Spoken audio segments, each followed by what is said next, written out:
या बना कर देता था। मुझे अपने मामा के गांव जाने का सबसे बड़ा चाव यही था कि जब मैं वहां से लौटता था तो मेरे पास ढेर सारी गोलियां होती, रंग बिरंगी गोलियां जो किसी भी बच्चे का मन मोह ले।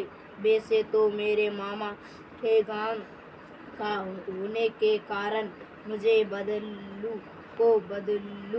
मामा कहना चाहिए था, परंतु मैं उसे बदलू मामा न कहकर बदलू काका कहा करता था। जैसा ही गांव के सभी बच्चे उसे कहा करते थे। बदलू का मकान कुछ ऊंचे पर बना था। मकान के सामने बड़ा सा सहन था जिसमें एक पुराना नीम का वृक्ष लगा था। उसी के नीचे बैठकर बदलू अपना काम किया करता था। बगल में भट्टी दहकती रहती जिसमें वह लाग कहलाया करता। सामने एक लकड़ी की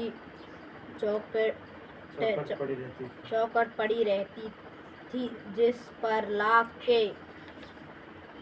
के मूल्यांकन होने पर वह उसे सलाख के समान पतला करके चूड़ी का आकार देता।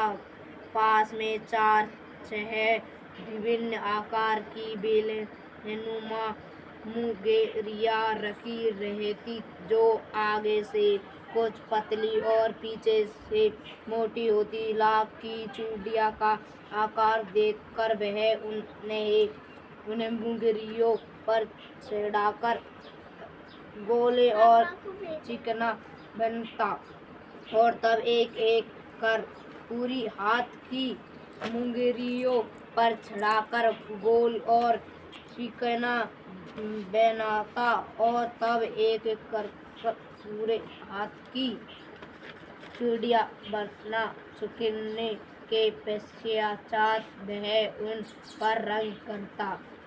बदलू यह कार्य सदा ही एक मंचिए पर बैठकर किया करता था जो बहुत ही पुरानी थी। बगल में ही उसका रुका रहता जिसे वह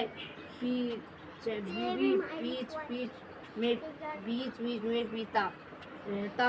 गांव में मेरा दोपहर का समय अधिकतर बदलू के पास बीतता। वह मुझे लाला कहा करता और मेरे पहुँचते ही मेरे लिए तुरंत एक मछिया मंगा देता। मैं घंटों बैठे बैठे उसे इस प्रकार चूड़ियाँ बनाते देखता रहता। लगभग रोज ही वह 4-6 चूड़ियाँ बनता। पूरा जोड़ा बना लेने पर वह उसे बेलन पर चढ़ाकर कुछ क्षण चुपचाप देखता रहता मानो वह बेलन न होकर किसी नव बिंदु की कलाई हो। बदलू मेहनतिया था। चूड़ियाँ बनाना उसका पेशा था और वास्तव में वह बहुत ही सुंदर चूड़ियाँ बनाता था। उसकी बनाई हुई चूड़ियों की खपत भी बहुत थी। उस गांव में तो सभी स्त्रियाँ उसकी बनाई हुई चूड़ियाँ पहनती ही। आसपास के गांवों के लोग भी उससे चूड़ियाँ ले जाते थे, परंतु वह कभी चूड़ियों को पैसों से बेचता न था।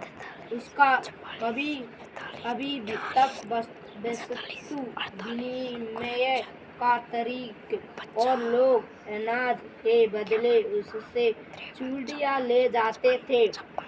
बदलू बाब से बहुत सी था।